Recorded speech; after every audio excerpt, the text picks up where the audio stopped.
My dear students, BA third year के paper 1 के unit 1 में पॉलिटिकल साइंस में आपको दो थिंकर्स के बारे में पढ़ना है, प्लेटो और अरस्तू के बारे में। तो सबसे पहले हम लोग प्लेटो के थ्योरी ऑफ आइडियल स्टेट के बारे में पढ़ेंगे। थ्योरी ऑफ आइडियल स्टेट अर्थात आदर्श राज्य की का सिद्धांत, प्लेटो के आदर्श राज्य का सिद्धांत। हम before we begin our discussion on Plato's theory of ideal state, let's understand how it all began. तो इसका मतलब ये हुआ कि पहले हम अगर प्लेटो के आइडियल स्टेट के बारे में कोई भी बात करें, उससे पहले हमें ये जानना जरूरी होता है कि ये सब की शुरुआत कैसे हुई। क्योंकि आप ये पेपर जो करने जा रहे हो वो राजनीतिक विचार पे, व्हाट इज पॉलिटिकल थॉट। तो इसका एक सिंपल डिफिनीशन ये है कि political thought is thought about the state. राजनीतिक विचार उसको कहते हैं जहाँ पर राज्य के बारे में विचार होता है। इट्स स्ट्रक्चर, राज्य की संरचना, इट्स नेचर, राज्य की प्रकृति, एंड इट्स पर्पज, राज्य का उद्देश्य। जहाँ पर राज्य के उद्देश्य, राज्य की प्रकृति, राज्य की संरचना, राज्य के बारे में बात की जाएगी, उसे ही हम राजनीतिक थॉट या राजनीतिक विचार के नाम से जानते हैं। It's concern is with nothing less than the moral phenomena of human behaviour in society. तो राजनीतिक विचार का संबंध समाज के अंदर मानव व्यवहार के नैतिकता से कम नहीं है कि हमारा नैतिक व्यवहार कैसा हो। इसलिए राजनीतिक विचार हमारे लिए अत्यंत महत्वपूर्ण होते हैं।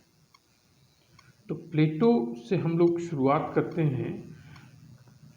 उसकी एक खास वजह होती है, क्योंकि प्लेटो ने इस प्रश्न का उत्तर प्राप्त करने का प्रयास किया कि हम लोग राज्य की आज्ञा का पालन क्यों करते हैं, या किसी भी मानव के जीवन में राज्य की का महत्व क्या है, राज्य जैसी संरचना का महत्व क्या है।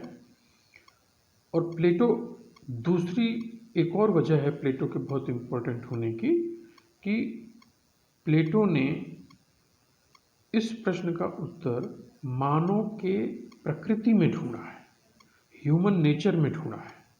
और उसने कहा है कि ह्यूमन नेचर किस प्रकार का होता है, उसी से उसकी सामाजिक और राजनीतिक संरचना के बारे में हमें जानकारी मिलती है।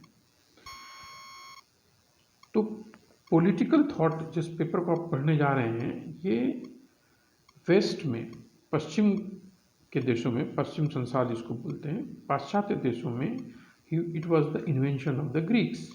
यानी एक बहुत पुरानी सभ्यता है पश्चिम में, ग्रीक सिविलाइजेशन, ग्रीक सभ्यता, उसमें इसका आविष्कार किया गया। प्लेटो उसी ग्रीक सभ्यता का अंग है। इसे हम क्लासिकल ग्रीस के नाम से जानते हैं। क्लासिकल ग्रीस जब बोलते हैं किसी वर्ड को, तो उसका अर्थ होता है कि वो एक ऐसा समय है इतिहास में जहाँ पर ग्रीक सभ्यता के का अत्यंत विकास हुआ था। तो क्लासिकल ग्रीस उसी पीरियड को बोला जाता है कि classical Greece is primarily characterized as a period where ancient Greece was dominated by Athens. Athens एक वहाँ पर सिटी स्टेट है, एक छोटा स्टेट है। ग्रीस एक बहुत बड़ा, कई छोटे छोटे सिटी स्टेट्स का समूह है ग्रीस सिविलाइजेशन। उसमें से एक छोटा स्टेट है एथेंस। एथेंस इसलिए इम्पोर्टेंट है क्योंकि एथेंस वहाँ का सबसे डेवलप्ड सिटी स्टेट है, जिसको पोलिस बोलते हैं वो लोग ग्रीस में, इसको पोलिस बोला जाता है। और वो एथेंस जो था वो सबसे डेवलप्ड था। और ये जो पीरियड है ग्रीस का, क्लासिकल ग्रीस का पीरियड, वो 510 BCE से 323 BCE के बीच का है। इस दौरान ग्रीस सिविलाइजेशन अपने विकास के चरम पर था। और प्लेटो का जन्म एथेंस में ही हुआ था, जो कि वहाँ का सबसे डेवलप्ड सिटी स्टेट था। और 427 BCE में प्लेटो का जन्म हुआ था, और 80 वर्ष तक प्लेटो ने अपनी आयु पूर्ण की थी। और उन्होंने 347 BCE में प्लेटो सदगति को प्राप्त हुए थे। मैं आपको प्लेटो के बारे में थोड़ी जानकारी यहाँ पर इसलिए दे रहा हूँ क्योंकि इसके पहले कि हम प्लेटो की फ़िलॉसफ़ी पर जाएं और उसके नेक्स्ट कॉन्सेप्ट को, थ्योरी ऑफ आइडियल स्टेट को समझें, उससे पहले हमें ज़रूरत है इस बात की कि हम ये समझें कि उस क्लासिकल ग्रीस पीरियड में कैसी परिस्थितियाँ थीं, कैसी सामाजिक आर्थिक परिस्थितियाँ थीं जो कि जिसकी वजह से प्लेटो की ये फ़िलॉसफ़ी निकल कर आ रही थी और प्लेटो का ध्यान किधर था, प्लेटो के पूरे दर्शन में किन बातों की ओर उसका ध्यान था। तो एक ब्रीफ मैंने ये स्लाइड बनाई कि आपके लिए, कि आपको जानने के लिए कि प्लेटो कौन था, हु वाज प्लेटो। तो Plato was born in an aristocratic family of Athens. इसका अर्थ हुआ कि एथेंस की एक धनी संपन्न परिवार में प्लेटो का जन्म हुआ था और हिज अर्ली नेम वाज एरिस्टोकल्स। उसका जो शुरुआती नाम है प्लेटो का वो एरिस्टोकल्स है, which later on was supplanted by the nickname Plato. वो बाद में उसका नाम प्लेटो हुआ और प्लेटो उसको इसलिए बोलते हैं क्योंकि ग्रीक में प्लेटो का अर्थ होता है कि जो चौड़े शरीर का व्यक्ति है उसको हम प्लेटो बोलते हैं। और प्लेटो का खुद का शरीर कहा जाता है कि वो बहुत चौड़ा थे और उनके कंधे बहुत चौड़े थे और उनकी आईब्रोज भी बहुत चौड़ी थी। लेकिन प्लेटो अपने उस शारीरिक संरचना की वजह से उनको प्लेटो का नाम पड़ा। इसके बारे में जो हम लोगों को जानकारी मिलती है अस्पष्ट सी, वो यही है कि शायद इसी वजह से प्लेटो को पुकारा गया उन्हें। लेकिन प्लेटो एक फिलोसोफर थे, प्लेटो सोल्जर भी थे, प्लेटो पॉलिटिशियन भी थे, प्लेटो बहुत अच्छे मैथमेटिशियन भी थे, वो पोएट भी थे, वो एक बहुत लिटरेरी पर्सन थे, रिफॉर्मर थे और cousin of Critias and kinsman of Solon उनको बोला जाता है। किंसमैन ऑफ सोलन, सोलन वहाँ का एक एथेंस का एक प्रमुख था जो कि प्लेटो से पहले जन्म लिया था। तो जो सिटी स्टेट का जैसे प्रमुख होता है वहाँ का, वो व्यक्ति था सोलन। और सोलन ने वहाँ पर एक कोशिश की थी कि किसी तरीके से कि हम अपने सिटी स्टेट को और अपने लोगों की ज़िंदगी को हम बेहतर बना सकें। तो इसलिए सोलन को एक बहुत बुद्धिमान राजा के नाम से जाना जाता है वहाँ पर। वो प्लेटो का रिश्तेदारी सोलन से भी थी। और क्रिटियास जो थे वो एक वहाँ के बहुत मशहूर पॉलिटिशियन थे और क्रिटियास पॉलिटिशियन भी थे, क्रिटियास बहुत अच्छे पोएट भी थे, लेखक भी थे। तो उनकी लिखी हुई पुस्तकें आज भी जो है ग्रीक वर्ल्ड से काफ़ी पॉपुलर थी। खैर उस समय भी बहुत पॉपुलर थी और अभी भी उनको जो है बड़ा इम्पोर्टेंट माना जाता है। तो क्रिटियास जो थे वो इसलिए इम्पोर्टेंट थे क्योंकि एक तो वो वहाँ के बहुत मशहूर पॉलिटिशियन थे एथेंस के उस समय के, और दूसरा वो सुकरात को समर्थन देते थे, जबकि उस समय के अन्य पॉलिटिशियंस जो थे वो सुकरात का विरोध कर रहे थे।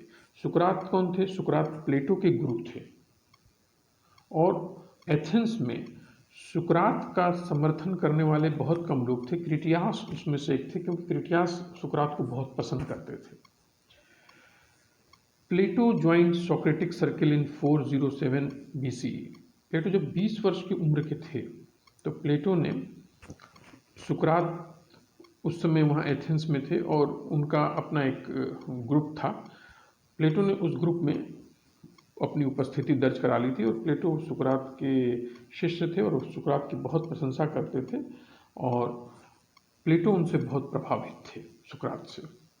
और सुकरात से ही उन्होंने फिलॉसफी सीखी और learn philosophy under the guidance of Socrates and became a great lover of wisdom. और सुकरात से फिलॉसफी सीखने के बाद वो दर्शन और बुद्धि के, ज्ञान के बहुत बड़े समर्थक हो गए। प्लेटो एक जबरदस्त लेखक थे और हालांकि प्लेटो खुद बहुत ज़्यादा किताबें पढ़ना पसंद नहीं करते थे, लेकिन और प्लेटो के टाइम में जो ग्रीक सिविलाइजेशन के बारे में हमें जानकारी मिलती है उसमें ये भी पता चलता है कि उस समय के लोग पढ़ना बहुत पसंद नहीं करते थे। उन लोगों को सुनना ज़्यादा पसंद था, देखना ज़्यादा पसंद था, तो वो ड्रामा देखने में ज़्यादा यकीन करते थे, पढ़ना बहुत ज़्यादा पसंद नहीं करते थे। प्लेटो भी बहुत ज़्यादा किताबों के शौकीन नहीं थे, लेकिन प्लेटो ने कई सारी चीज़ें लिखी हैं। जैसा मैंने आपको पहले भी बताया कि प्लेटो जो थे वो पोएट भी थे और वो लिटरेरी गिफ्टेड आदमी थे, तो उनके पास साहित्यिक कला का की प्रतिभा थी। तो प्लेटो एक प्रोलिफिक राइटर थे और उनकी खासियत ये थी कि उन्होंने जो कुछ भी, चूँकि मैंने आपको बार बार बोल रहा हूँ कि प्लेटो एक फिलोसोफर थे, प्लेटो पॉलिटिकल साइंटिस्ट नहीं थे, प्लेटो फिलोसोफर थे, दर्शन शास्त्र के विद्यार्थी थे। और प्लेटो की दर्शन से संबंधित बहुत सारी किताबें आपको जो भी देखने को हमें मिलती हैं इस समय, वो सब कुछ डायलॉग फॉर्म में लिखे हैं। डायलॉग मतलब ड्रामा का एक फॉर्म है जिसमें संवाद की तरीके से चीज़ों को लिखा जाता है। तो प्लेटो ने अपने सभी कृतियों को डायलॉग्स फॉर्म में लिखा है। तो उनकी कुछ मशहूर कृतियाँ हैं, जैसे एपोलॉजी है, क्रीटो है। क्रीटो उन्होंने पूरा नहीं किया था, हाफ फिनिश्ड है, आधा ही लिख पाए थे। और फेडरस है, सिंपोजियम है, रिपब्लिक है। रिपब्लिक इस सब में सबसे इम्पॉर्टेंट है और पॉलिटिकल साइंस के स्टूडेंट्स के लिए रिपब्लिक सबसे इम्पॉर्टेंट है, क्योंकि रिपब्लिक में ही प्लेटो राज्य के संरचना, राज्य के उद्देश्य, इन सब चीज़ों के बारे में वो चर्चा करते हैं। और रिपब्लिक में प्लेटो ने न्याय की अवधारणा, शिक्षा की अवधारणा, इनको बहुत विकसित किया, इसलिए रिपब्लिक सबसे इम्पोर्टेंट माना जाता है।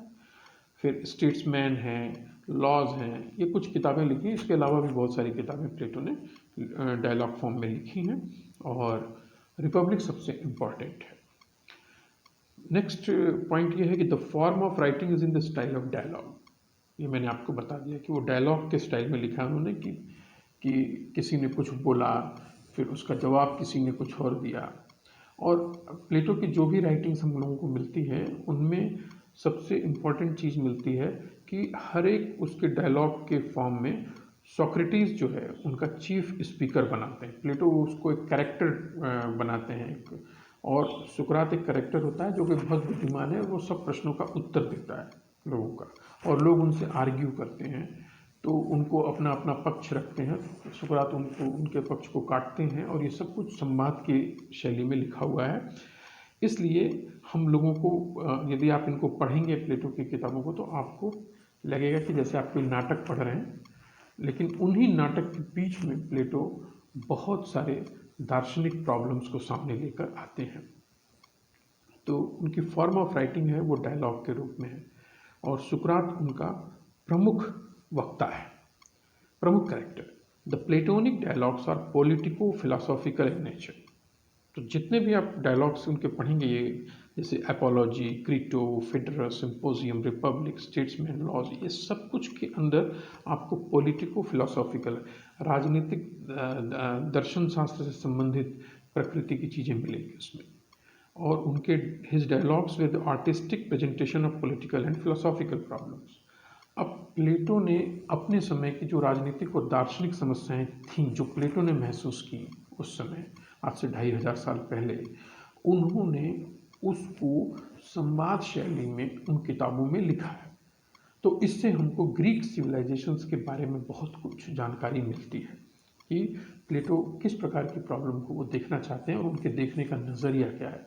तो प्लेटो एक बहुत ही महत्वपूर्ण थिंकर के रूप में सामने आते हैं। और एक और पॉइंट आपको जानना जरूरी है यहाँ कि a particular feature of his writing is the use of analogy. उन्होंने एनालॉजी का बड़ा यूज़ किया है। एनालॉजी का अर्थ ये हुआ कि हम लोग किसी चीज़ का किसी बात को कहने के लिए हम कोई न कोई मॉडल ढूंढते हैं और उस मॉडल की सहायता से हम अपनी बात को कहना चाहते हैं, उसको एनालॉजी कहते हैं। तो उन्होंने एनालॉजी का बहुत इस्तेमाल किया है, और एनालॉजी ज़्यादातर उन्होंने कलात्मक क्षेत्रों से, साहित्यिक क्षेत्रों से लिए और नेचर से लिए। नेचर से भी कहने का अर्थ है कि उन्होंने वाइल्ड लाइफ से बहुत लिए, जैसे डॉग का बहुत लिया है उन्होंने एग्जाम्पल कि वॉच डॉग क्या करता है, इस तरीके का वो बताने के लिए कि रूलर कैसा होना चाहिए। तो वो एनालॉजी का फॉर्म उन्होंने कई जगह यूज़ किया है। तो ये पॉइंट आपको यहाँ पर समझना पड़ता है। अब मैं आपको यहाँ पर यह भी बताना चाहता हूँ कि प्लेटो ने अपने समकालीन समय में क्या देखा। प्लेटो ने अपने समकालीन समय में उन्होंने एक वर्ड यूज़ किया, स्टैसिस। प्लेटो ने कहा, in his contemporary world Plato saw stasis everywhere. तो उन्होंने हर जगह स्टैसिस देखा। स्टैसिस का अर्थ ये होता है कि प्लेटो ने कहा कि स्टैसिस का अर्थ ये है कि जिस सिटी स्टेट्स में वो रहते थे, वहाँ पे जो हम लोग सिटी स्टेट बोल रहे हैं, नगर गणराज्य उसको हिंदी में बोलते हैं, नगर गणराज्य। तो जब ग्रीक सिविलाइजेशन की हिस्ट्री के बारे में आप पढ़ेंगे तो आप पाएंगे कि वहाँ पर छोटे छोटे नगर गणराज्य थे, और नगर गणराज्य जो थे वो छोटे तो थे और वो सब संप्रभु थे। तो ऐसे ऐसे बहुत सारे नगर गणराज्य आपको वहाँ पर देखने को मिलेगा। उसमें एथेंस भी एक नगर गणराज्य है, और उसको वो पोलिस बोलते थे, उसको वो पोलिस बोलते थे। तो एक छोटा नगर गणराज्य होगा, उस नगर गणराज्य में रहने वाले जो लोग थे, जो नागरिक थे, वो आपस में एक दूसरे से कुछ मुद्दों पर इस बुरी तरीके से वो एक दूसरे से राइवलरी में, शत्रुता में आ जाते थे, जिससे एक माहौल उस नगर गणराज्य का शत्रुता का हो जाता था। इसी सामाजिक स्थिति को, राजनीतिक स्थिति को प्लेटो ने स्टैसिस नाम पुकारा है, कि वहाँ पर उनके नागरिक एक दूसरे से their citizens stood in the state and posture of gladiator. Gladiators यानी योद्धा, जो तीर कमान लेकर खड़ा हो जाता है एक दूसरे के सामने, सैनिक योद्धा, उस तरीके से नागरिक एक दूसरे के सामने खड़े हो जाते थे अगेंस्ट वन अनदर। तो एक गुट है वो दूसरे गुट के खिलाफ खड़ा हुआ है, तीसरे गुट हैं, चार गुट हैं, कई सारे गुट को प्लेटो ने देखा कि लोग खड़े हुए और कोई किसी की बात सुनना नहीं चाहता है। तो ये एक बहुत बड़ी इंटरनल प्रॉब्लम है उस नगर राज्य की। तो stasis was a great internal problem of city states. जिस समय प्लेटो ने अपने समय में इन नगर गणराज्यों की स्थिति को देखा है और उन्होंने इसका बयान किया है, इसको उन्होंने स्टैसिस के नाम से पुकारा है। और उन्होंने कहा कि rivalry amongst virulent factions caused stasis. और उन्होंने कहा कि इसका कारण क्या है, तो उन्होंने कहा कि ये एक दूसरे के बीच में जो है उनके अंदर प्रतिस्पर्धा है हर एक गुट में, कि मैं सही हूँ, एक गुट कहना चाहता है, दूसरा गुट कहना चाहता है मैं सही हूँ, और एक दूसरे के साथ वो द्वेषपूर्ण तरीके से वो गुट जो है वो एक दूसरे से व्यवहार कर रहे हैं, वो यहाँ तक कि वो जहरीले तरीके से वो व्यवहार कर रहे हैं। तो इस परिस्थिति को उन्होंने, राजनीतिक परिस्थिति को उन्होंने कहा कि ये किसी भी स्टेट के लिए, सिटी स्टेट के लिए, किसी भी नगर राज्य के लिए ये एक बहुत खतरनाक स्थिति है जो कि आंतरिक समस्या उत्पन्न कर रही है। दूसरी प्रॉब्लम उन्होंने देखी थी कि वार लाइक सिचुएशन है, जो कि एक नगर राज्य दूसरे नगर राज्य से जो युद्ध की स्थिति में आता है, इसको उन्होंने बोला ये एक बाह्य समस्या है, एक्सटर्नल प्रॉब्लम है। इसमें युद्ध की परिस्थिति तैयार हो जाती है और इसमें एक दूसरे के साथ गहरी शत्रुता का भाव हो जाता है यदि एक राज्य दूसरे राज्य के साथ युद्ध में उतरता है। तो उन्होंने बोला कि जब एक राज्य दूसरे राज्य के साथ युद्ध में उतरता है तो वो तो युद्ध की परिस्थिति हुई, और जब एक राज्य के भीतर ही बहुत सारे गुट एक दूसरे के खिलाफ तलवार लेकर खड़े हुए हों तो वो स्टैसिस की सिचुएशन है। तो प्लेटो के अनुसार ये दो बहुत खतरनाक सिचुएशंस थी उस समय उन्होंने महसूस की थी। उन्होंने नगर गणराज्य को, जो ग्रीस लोग थे वो बोलते थे उसको पोलिस, POLIS, पोलिस। इसको हम लोग अंग्रेजी में ट्रांसलेशन उसका कर देते हैं सिटी स्टेट्स, हिंदी में उसे हम नगर गणराज्य बोल देते हैं। लेकिन नगर गणराज्य बोलने से हमें ये नहीं पता चल पाता कि पोलिस है क्या, तो हमें उसको ओरिजिनल टर्म में समझना चाहिए कि पोलिस है क्या। पोलिस उसे कहते हैं जहाँ पर refer to an organization of life as found in ancient Greek civilization, यानी प्राचीन ग्रीक सभ्यता में जीवन का जो संगठन देखा गया है वो पोलिस में देखा गया है। अब पोलिस क्या है, तो पोलिस एक छोटा सा गणराज्य है और उसके अंदर रहने वाले सभी व्यक्ति उस राज्य के सदस्य हैं, वहाँ पर नागरिक हैं, और वो नागरिक कैसे व्यवहार करते हैं एक दूसरे के साथ और उनका वहाँ की सामाजिक राजनीतिक संरचना में किस तरीके का योगदान है, उसको जब हम बहुत ध्यान से पढ़ते हैं तो हम पाते हैं कि पोलिस एक बहुत ही जीवंत किस्म का संगठन है। पोलिस, उसमें सभी लोग राजनीतिक प्रक्रिया में भाग लेना चाहते हैं। तो Athens was most developed. Athens जहाँ पर प्लेटो का जन्म हुआ है और जहाँ पर आपने सोलोन के बारे में भी मैंने बात की, वो भी वहीं से ही है। तो ये एथेंस जो था, वहीं पर सुकरात भी थे, वहीं पर अरस्तु भी थे। तो आपको समझना पड़ेगा कि एथेंस सबसे विकसित था वहाँ पे। Athens was most developed. और 3 ही पोलिस उस समय ऐसे थे, आज से 2500 साल पहले ग्रीक सिविलाइजेशन का जब हम मैप देखते हैं, तो जिनके पास 20,000 सिटीजन से ज़्यादा थे, यानी 20,000 से ज़्यादा की जनसंख्या जिनकी रही होगी। वैसे 3 ही वहाँ पर नगर गणराज्य थे, एक थे एथेंस, सिराक्यूज एंड एक्रेगास। और कुछ नगर गणराज्य बहुत ही छोटे थे, जैसे एगिना जो था वो, उनके पास 2,500 से ज़्यादा कभी नागरिक नहीं रहे। और कुछ ज़िले ऐसे थे, कुछ वहाँ पर जहाँ पर 8 बाई 12 माइल के एरिया में आप समझेंगे कि 4 नगर गणराज्य मिल जाएंगे आपको। तो इतना छोटा था कहीं के नगर गणराज्य, बहुत ही छोटा भी था। तो वो छोटा भी है, साइज में भी छोटा है, लेकिन उसकी खासियत यह है कि पोलिस वाज फ्री। फ्री जब हम बोलते हैं तो इसका अर्थ यह है कि वो स्वतंत्र थे, संप्रभु थे। उनके पास खुद की सत्ता, खुद की राजनीतिक प्रक्रिया, और वो एक राज्य के बारे में, जैसे आप जानते हैं कि राज्य के पास संप्रभुता होती है, वैसी संप्रभुता उनके पास थी। जबकि वो इतने छोटे पोलिस थे कि उनके पास सिर्फ 2,500 ही नागरिक थे, लेकिन वो स्वतंत्र थे, संप्रभु थे। और वहीं पर ही कुछ पोलिस बड़े थे, जैसे एथेंस जिनके पास 20,000 नागरिक थे, वो भी स्वतंत्र थे। तो एथेंस की भी वही पोजीशन है और एगिना की भी वही पोजीशन है। तो हम लोगों को यहाँ पर जानना पड़ता है कि किस तरीके से ये सारे गणराज्य, सिटी स्टेट्स, पोलिस जिनको हम बोल रहे हैं, वो सब संप्रभुता के साथ कार्य करते थे। और sovereignty of polis was so fundamental, उन नागरिकों के लिए वो इतनी इम्पॉर्टेंट थी, वो इतना मूलभूत चीज़ थी कि ग्रीक्स ने कभी भी राष्ट्र के रूप में उपस्थिति दर्ज नहीं कराई। ये छोटे तो थे, लेकिन उनको अपने उस छोटे राज्य से उन समय के नागरिकों को अत्यंत लगाव था। वो कभी भी उसकी संप्रभुता को किसी और के साथ शेयर करना नहीं चाहते थे।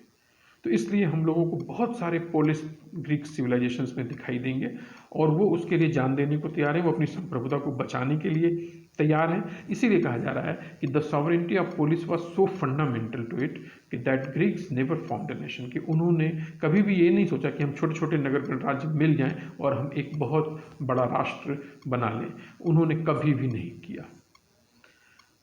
इस प्रकार से हमको पता चलता है कि द साइज एंड सॉवरेनिटी, 2 चीज़ें, एक तो उनका छोटा साइज था और एक उनकी संप्रभुता थी। मेड द पोलिस, उसने पोलिस का निर्माण इस तरीके से किया कि it was the most intimate and intense form of political grouping that has ever existed. मतलब ये अभी तक के इतिहास में हम लोगों को राजनीतिक संगठन के रूप में, राजनीतिक सहयोग के रूप में मानवीय समाज में ऐसी संरचनाएं नहीं प्राप्त होती हैं जहां पर नागरिकों ने राजनीतिक प्रक्रिया में इतना इंटीमेट तरीके से और इतनी गहराई से राजनीतिक प्रक्रिया में भाग लिया हो। ये एक ऐसी राजनीतिक सहभागिता थी, उसमें सभी नागरिकों की सहभागिता थी। यह खासियत थी ग्रीक सिविलाइजेशन की। अब यहाँ पर जो 2 प्रॉब्लम प्लेटो ने बोला कि स्टैसिस और वार, तो छोटे छोटे तो थे, तो लेकिन नगर गणराज्यों के अंदर भी इंसान एक दूसरे से मत विभाजन किए हुए थे, और मत विभाजन भी इस तरीके से कि वो एक दूसरे के खिलाफ तलवार भांजकर खड़े हुए थे। ये एक परिस्थिति थी जिसको स्टैसिस बोला था, और ये भी बोला था कि वार की सिचुएशंस थी जिससे वहाँ की स्थितियाँ, उस समय की तत्कालीन परिस्थितियाँ काफ़ी खतरे में नज़र आ रही थीं। इसको हम बोलते हैं ह्यूमन प्रेडिकामेंट। ह्यूमन प्रेडिकामेंट की एक ऐसी परिस्थिति में जिसमें इंसान चाह तो नहीं रहा है कि वो रहे, लेकिन उसे रहना पड़ रहा है और उसे कोई रास्ता दिखाई नहीं दे रहा है, अनडिज़ायरेबल सिचुएशन है। तो उस प्लेटो ने बहुत, चूँकि वो फिलोसोफर थे, वो ऑब्जर्व करते थे, और वो प्लेटो कई जगह गए भी थे घूमने, और उन्होंने एथेंस के अलावा भी दुनिया देखी। तो वो रोम भी आए थे, इजिप्ट भी आए थे, ऐसा कहते हैं। हम लोगों को बहुत प्रामाणिक वो बातें पता नहीं चलती, लेकिन इस तरीके की कहानियां हैं कि प्लेटो जो थे वो इजिप्ट तक आए थे। कुछ लोग कहते हैं कि इंडिया भी आए थे, गंगा के किनारे तक आए हुए हैं प्लेटो, लेकिन इसमें कोई सच्चाई नज़र नहीं आती क्योंकि हम लोगों को इसका कोई प्रमाण नहीं प्राप्त होता है। लेकिन फिर भी हम ये कह सकते हैं कि प्लेटो ने लगभग काफ़ी दिनों तक, 20 साल तक लगभग वो एथेंस छोड़कर बाहर रहे हैं। तो उन्होंने और भी जगहों को देखा और जगह के लोगों को देखा। इस सिसिली में बहुत रहे, इटली में, तो उन जगहों को, राज्यों को देखा, उन राज्यों की प्रकृति को देखा। तो उसके बाद फिर प्लेटो वापस एथेंस चले जाते हैं और उसके इन तमाम चीज़ों के दौरान प्लेटो चूँकि एक बहुत ही बुद्धिमान व्यक्ति थे, फिलोसफर थे, तो उन्होंने ये कहा कि ये जो सिचुएशन बनी है कि व्यक्ति एक दूसरे के खिलाफ स्टेसिस में पड़ा हुआ है और वार की सिचुएशन है, इससे निकलने का एक ही रास्ता है कि हम लोगों को पावर, राज्य जो है, राज्य की शक्ति जो है वो ऐसे लोगों के हाथ में देनी होगी जो कि ज्ञानी होंगे। सो इन्होंने बोला the root cause of human predicament was that the people are led by ignorant man, कि इसका अर्थ ये हुआ कि ऐसी परिस्थिति से कि जिसमें मानव फंस चुका है और उससे निकल नहीं सकता, उसका मूलभूत जो कारण है वो ये है कि उसके ऊपर अज्ञानी लोग शासन कर रहे हैं। अज्ञानी लोग वो हैं जो राजा बने बैठे हुए हैं और जिनको पता नहीं है कि वो क्या कर रहे हैं, और जो जनता है, जो नागरिक है, वो अपने भले को नहीं समझ पा रही है और इसलिए उनका जो मिस्टेक कर रही है कि जिसको वो अच्छा समझ रही है वो वास्तव में वो अच्छा नहीं है। इस चक्कर में उनका जो मिस्टेक है वो करेक्ट भी नहीं हो पा रहा है। फिर प्लेटो ने कहा कि the only way to escape this predicament, इस सिचुएशन से बाहर निकलने का एक ही तरीका है कि हम राज्य की शक्ति को ऐसे लोगों के हाथ में दें जो कि ज्ञानी हो, फिलॉसफर हो, और वो फिलॉसफर्स जो होते हैं वो चीज़ों को समझते हैं और वो जानते हैं कि उनको सोसाइटी को किस तरीके से लीड करना है, और वही लोग पूरे इंसान के समाज को, ज्ञानी लोग ही इसको इस सिचुएशन से बाहर निकाल सकते हैं। तो इस प्रकार से प्लेटो की ने अपनी जो बातें कही हैं इन डायलॉग्स में, जो मैंने अभी आपको पहले बताई, उसमें वो ये कहना चाहते हैं कि हमें एक ज्ञानी राजा चाहिए, यानी दार्शनिक राजा चाहिए। तो दार्शनिक राजा की अवधारणा दी प्लेटो ने। फिर प्लेटो ने ये भी बताया कि शिक्षा एक बहुत बड़ी चीज़ है, कि ग्रीक सिविलाइजेशन में प्लेटो ने ये बताया कि शिक्षा जो है हमारे लिए बहुत महत्वपूर्ण है और शिक्षा सभी के लिए होनी चाहिए। तो उन्होंने समाज के सभी वर्गों के लिए एजुकेशन को एक बहुत ही महत्वपूर्ण तरीका बताया। उन्होंने कहा कि शिक्षा के माध्यम से ही, एजुकेशन के ही माध्यम से हम इंसान को बेहतर बना सकते हैं। और उनका एक बहुत बड़ा योगदान ये भी है कि वो ये कहते हैं कि हमको ये देखना पड़ेगा कि समाज में हर एक व्यक्ति के अंदर जो टैलेंट है, जो उनकी प्रतिभा है, उस प्रतिभा के अनुरूप समाज में वो अपना योगदान देवें। तो मेरिट जो है वो बहुत इम्पॉर्टेंट है कि योग्यता और प्रतिभा की परख की जाए और प्रतिभा और योग्यता को ही इम्पॉर्टेंट मानकर समाज में उसको कैसे संरक्षित किया जाए और उसका योगदान समाज में कैसे प्राप्त हो। इन चीज़ों के बारे में प्लेटो ने आज से 2500 साल पहले बात करनी शुरू कर दी थी। ये कुछ ऐसी समस्याएं हैं जो आज तक भी इंसानी समाज में चल रही हैं। इस पर बहुत सारे डिस्कशंस हुए हैं, लेकिन प्लेटो जो थे वो आज से 2500 साल पहले ऐसे विचारक थे जिन्होंने इन पोजीशंस को, इन प्रॉब्लम्स को समझ लिया था। खैर, नेक्स्ट पॉइंट में मैंने आपको ये बताना चाहता हूँ कि why and how it will be done, कैसे नॉलेजेबल मैन आएगा शासन में, दार्शनिक राजा कैसे आएंगे, क्यों उनके हाथ में शक्ति दी जाए। इन सब चीज़ों के बारे में जब प्लेटो ने बात की तो उन्होंने थ्योरी ऑफ आइडियल स्टेट दिया, आदर्श राज्य का सिद्धांत प्रस्तुत किया।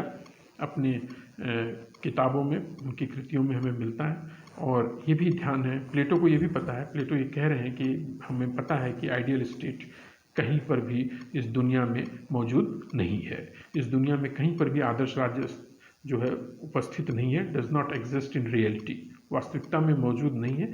लेकिन हाँ, आदर्श राज्य की जब हम कल्पना करते हैं तो उससे हमें ये पता चलता है कि हम जिस राज्य में रह रहे हैं वो राज्य अभी कितना अल्प विकसित है या अविकसित है, क्योंकि हमें आदर्श राज्य एक आधार प्रदान करता है।